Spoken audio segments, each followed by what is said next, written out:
કૂતરા મામલે શું છે નવો ચુકાદો એ આપે જાણવું ખૂબ જરૂરી છે, કારણ કે ઘણા દિવસથી ગુજરાતભરમાં વિરોધ પણ થઈ રહ્યો હતો સુપ્રીમ કોર્ટના ચુકાદાનો.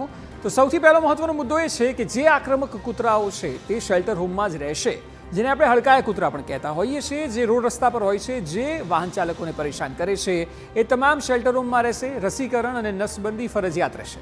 એટલે કૂતરાઓનું રિપ્રોડક્શન ન થાય તે સુપ્રીમ કોર્ટ સમજે છે, અને એટલે રસીકરણ અને નસબંધી ફરજિયાત કરવામાં આવી છે. એ સિવાય રસ્તાઓ પર ખોરાક આપવા પર પ્રતિબંધ છે. આપ જુઓ, નાગરિક તરીકે પણ સમજવાની જરૂર છે. જ્યારે આપ એઠવાડ બહાર નાખો છો, જે સામાન્ય આપને લાગતું હોય છે, પણ ત્યાં કૂતરાઓ આવે છે, ગાય પણ આવે છે. એ જ ગાય અને કૂતરાઓ રોડ પર અકસ્માત સર્જે છે. એટલે આપણે પણ એટલા જ જવાબદાર છે. એટલે ચાર રસ્તે પણ એઠવાડ નાખતા હોય તો એ નાખવાનું બંધ કરવું જોઈએ. હવે તો સુપ્રીમ કોર્ટે પણ કહ્યું છે, એટલે પાલન કરવું પડશે.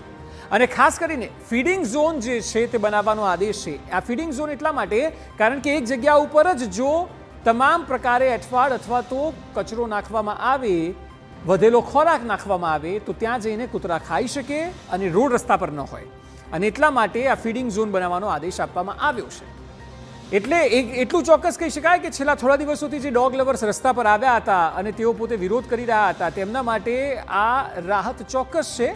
કારણ કે વચ્ચેનો આ રસ્તો છે, અને લાવવો જરૂરી એટલા માટે પણ છે કારણ કે કૂતરાઓ ખરેખર નાઇટ શિફ્ટ કરતા લોકોને પરેશાન કરતા હશે. જ્યારે રાત્રે ઘરે જાઓ, સુમસામ રોડ રસ્તા હોય, ત્યારે કૂતરાઓ ખરેખર ટુ વ્હીલર હોય કે ફોર વ્હીલર પાછળ પડે છે અને પરેશાન કરે છે લોકોને.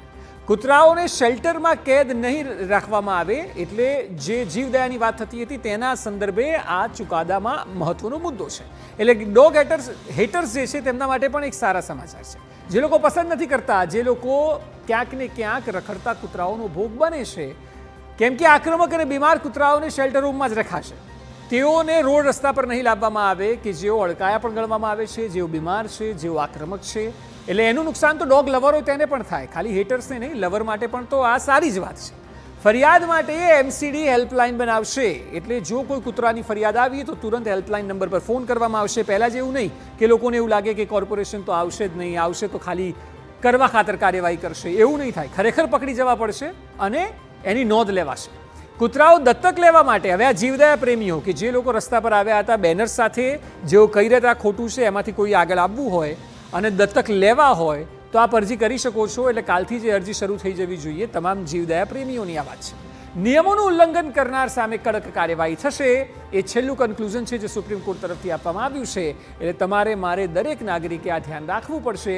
હવે જ્યારે કૂતરાઓને બચાવવા માટે લોકો બહાર આવ્યા છે, કૂતરાઓનો વિરોધ પણ લોકો કરી રહ્યા હતા, એટલે બંનેના સંદર્ભે અમને આપને આ મહત્વની બાબતો જણાવી.